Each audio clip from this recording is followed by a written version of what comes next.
नमस्कार। सबसे पहले मैं अपनी ST2 POJK डिस्प्लेस संघर्ष समिति की तरफ से सभी मीडिया बंधु जो आज हमें यहाँ कवर करने आए हैं उन सबका शुक्रगुजार करता हूँ, शुक्रिया करता हूँ। आज की जो प्रेस कॉन्फ्रेंस रखी गई है वो इस विषय पे रखी गई है कि जो POJK के डिस्प्लेस पर्सन, जो पहाड़ी लोग जो जम्मू में रहते हैं, जो उनके साथ भेदभाव किया गया जब 2024 में ST2 बिल लाया गया, उसके रिगार्डिंग ये प्रेस कॉन्फ्रेंस रखी गई है। इस पूरे कोर कमेटी के मेंबर SP इंद्रजीत जी, सरपंच रविंदर जी, सरपंच विंदर जी, अमृत बाली जी, रिटायर्ड SP विजय शर्मा जी, पंच मैडम संतोष शर्मा जी और मैडम गाड़ीगढ़ से, ये सब इस कमेटी के पंच मेंबर हैं। इसको पूरा हम सबसे पहले आप सबको एक्सप्लेन करेंगे कि हमारे साथ इस विषय में हमारे साथ किस तरह स्कैम किया गया। पूरी पहाड़ी बिरादरी जो जम्मू डिवीजन में रहती है उस पूरी पहाड़ी बिरादरी के साथ कैसे स्कैम किया गया आपको SP साहब सरपंच साहब एक्सप्लेन करेंगे।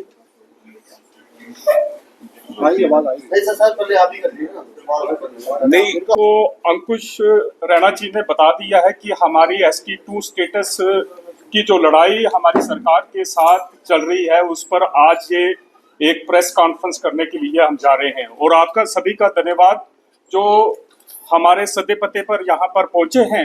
तो आपको बताना चाहता हूँ कि थोड़ा सा पीछे लेकर जाता हूँ मैं आपको कि 1947 में जब हमारी POJK से हमारी फैमिलीज जो वहां से डिस्प्लेस होकर पुंछ में पहुंची थी और लगभग उसका डाटा जो था 36,000 के करीब था। वो वहां पर जब पुंछ में पहुंचने के बाद तो वहां के हालात वहां पर थे, उस हालात में इस तरीके के साथ वहां पर हालात थे कि वहां पर सुरक्षा के जो इंतजाम कम थे और हमारी सरकार ने बाय हेलीकॉप्टर वहां पर भूखे प्यासे वहां पर से डिस्प्लेस होकर वहां पर पहुंचे जब, तो हमारी सरकार ने हेलीकॉप्टर के जरिए वहां पर राशन की बोरियां नीचे गिराई और जो हमारे भूखे प्यासे वो हमारी फैमिलीज वहां पर पहुंची हुई थी, उन्होंने वो जो बोरियां नीचे गिराई वो वहां से फट गई थी, वहां से ही नीचे से उठाकर खाना उन्होंने वहां पर खाया उन्होंने।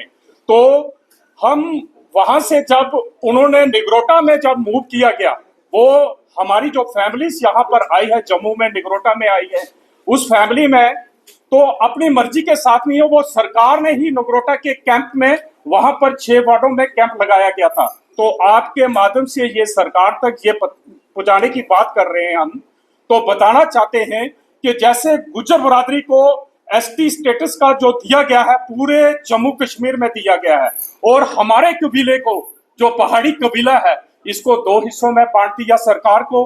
हम जम्मू कश्मीर की सरकार और लेफ्टिनेंट गवर्नर और हम दिल्ली की सरकार को ये बताना चाहते हैं कि जो हमारे साथ जो भेदभाव किया जा रहा है इस पर नजरसानी करके और इसको हमें ST2 स्टेटस जो है हमें दिया जाए। जो हमारी फैमिली से 14,000 फैमिली जो पुंछ में उनको दिया जा रहा है और कम से कम 22,000 फैमिली को हमें ये ST स्टेटस का जो लाभ नहीं मिल रहा है। यही है मेरी आज की इस प्रेस कॉन्फ्रेंस में और मेरे साथी जो हैं अब आगे की जो उनको जो पॉइंट है वो करेंगे। लास्ट का शुक्रिया। तो आप अपना कीमती समय निकाल करके यहाँ पे आए। कोर कमेटी का भी मैं शुक्रिया अदा करना चाहता हूँ कि जो इतनी 1.5-2 साल की मेहनत के बाद रिकॉर्ड इकट्ठा करने के बाद हम अपना मसला आपके माध्यम से सरकार के सामने पेश करने जा रहे हैं। ST2 की प्रॉब्लम क्या है वो आपको मैं थोड़ी सी विस्तार से बताता हूँ। 2014 में जम्मू कश्मीर की जो सरकार थी उसने सोचा कि हम एक रिजर्वेशन बिल लाते हैं, इसमें पहाड़ी लोगों को डालते हैं जो पसमानदा लोग हैं। 2014 में दोनों होस्ट जो थे स्टेट लेजिस्लेटिव के, उन्होंने ये मसला डिस्कस किया और गवर्नर साहब के पास भेज दिया। गवर्नर साहब ने भी वहाँ पे जो मसले के ऊपर नजरसानी की और उन्होंने वापस लेजिस्लेटिव असेंबली को भेज दिया ये आइडेंटिफाई करने के लिए कि पहाड़ी स्पीकिंग हम किस किस को थे, पहाड़ी स्पीकिंग कौन हो सकता है। उसके लिए जब उन्होंने वहां पे डिस्कस किया तो 4 पॉइंट उन्होंने ये वहां पे ऐड किए। 4 पॉइंट्स पे आप स्टेट गवर्नमेंट क्लैरिफाई करें कि क्या ये पहाड़ी स्पीकिंग पीपल है या नहीं है। पहाड़ी क्लैन के हैं या नहीं। नंबर एक कि वो परमानेंट रेजिडेंट होना चाहिए, जो कि हम हैं। दूसरा कि वो पहाड़ी क्लैन का होना चाहिए, पहाड़ी क्लैन का मतलब पहाड़ी कल्चर, पहाड़ी बोलने वाला होना चाहिए। तीसरा, फ्लुएंटली स्पीकिंग पहाड़ी बोलना चाहिए उसको, जो हमारी पहाड़ी लैंग्वेज है उन सुरजोरी वालों की भी हमारी भी वो बोलना चाहिए। चौथा उन्होंने कहा कि जो डॉक्यूमेंट्स आपने सबमिट करने हैं वो ये करने हैं कि आपकी 2 जनरेशन जो है आपसे पहले की वो पहाड़ी स्पीकिंग है, उनका पहाड़ी कल्चर है, सारा कुछ है। ये मसला जब स्टेट गवर्नमेंट के पास आया तो स्टेट गवर्नमेंट में मिनिस्ट्री ऑफ जो इनकी वेलफेयर थी, इंचार्ज मिनिस्टर वेलफेयर, उन्होंने ये लिख के भेज दिया कि ये पहाड़ी स्पीकिंग लोग जो हैं कि उसमें फॉल करते हैं सर। ये बिल नंबर 18 ऑफ 2014 उसको हम कहते हैं। 18 से लेकर 24 तक सरकार जो भी थी वो वहां पे चुप रही, कोई उस पर कोई रद्दोअमल नहीं हुआ, कोई प्रोग्रेस नहीं हुई। 2024 में यूनियन टेरिटरी के सोशल वेलफेयर डिपार्टमेंट में एक ऑर्डर पास किया जिसको हम बोलते हैं SO 176-176 15/3/2024 में। उसमें क्या किया कि जो जम्मू कश्मीर, रजौरी, पुंछ के अलावा जो लोग रहते थे उनको भी उसमें एक किस्म का साथी को ऐड किया गया, जिनको ये कहा गया ये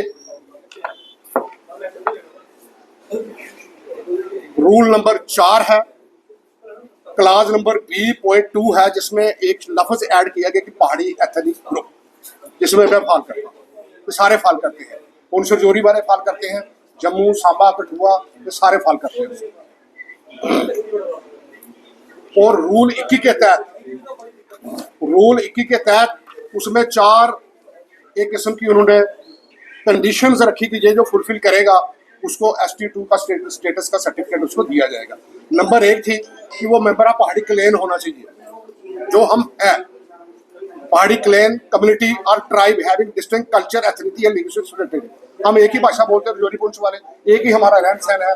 हमारे आधे रिश्तेदार रजौरी पुंछ में जो ST2 का बेनिफिट ले रहे हैं वो बचपन में हमारे घर में रह के पड़े हुए हैं, हम उनके साथ इकट्ठे बैठ के पड़े हुए हैं। लेकिन डिस्क्रिमिनेशन यहाँ पे ये हो रही है कि उनको उस चीज का फायदा मिल रहा है, हमें उस चीज का फायदा नहीं मिल रहा, हमारे बच्चों को उस चीज का फायदा नहीं मिल रहा। दूसरा उन्होंने कहा मस्ट भी पहाड़ी स्पीकिंग होनी चाहिए। पहाड़ी स्पीकिंग का मतलब ये है कि जो हम घर में बोलते हैं, भाई तो कुछ जुलाई क्या करा लगा नहीं, कुछ रहने आ, तुस पटियाला रहने आ, भोर कैंप रहने आ, तुस कदू तो आएगा, तुस दादे कदू माइग्रेट हो गया, ऐसे इसको हम बोलते हैं पहाड़ी। ये हम बोल रहे हैं, अभी तक घर में सारे बच्चे बोल रहे हैं अभी। तीसरा उन्होंने कहा कि आपने आधार कार्ड देना है, आइडेंटिटी कार्ड देना है या डोमिसाइल सर्टिफिकेट देना, वो सारा मेरे पास है, सब हमारे पास है। चौथा उन्होंने डिपेंड, जो लास्ट पॉइंट जहाँ पे आकर के एक मसला क्रिएट होता है, उन्होंने कहा था जो कंसर्न तहसीलदार है वो अथॉरिटी सर्टिफाइड करेगा कि इनका क्लेम बनता है या नहीं बनता है। बड़ी मजे की बात है मीडिया बंधु, जब हम तहसीलदार के पास जाते हैं, जैसे हमारे रविंदर सिंह ने बताया, रजौरी पुंछ में ये सर्टिफिकेट इशू हो रहे हैं, जितनी भी उनकी पॉपुलेशन है, 1 हुआ, 2 हुआ, 10 हुआ, 1000 हुआ, वहां पे हो रहे हैं और लड़के एम्प्लॉयमेंट ले रहे हैं। जबकि हम अपने तहसीलदार के पास जाते हैं, एक बात की हमें समझ नहीं है कि तहसीलदार पता नहीं कौन सा कानून पढ़े हुए हैं, वो ये नहीं कहते कि आपका ये ऑब्जेक्शन है ना, वो कहते हैं हमें ऊपर से डायरेक्शन नहीं है।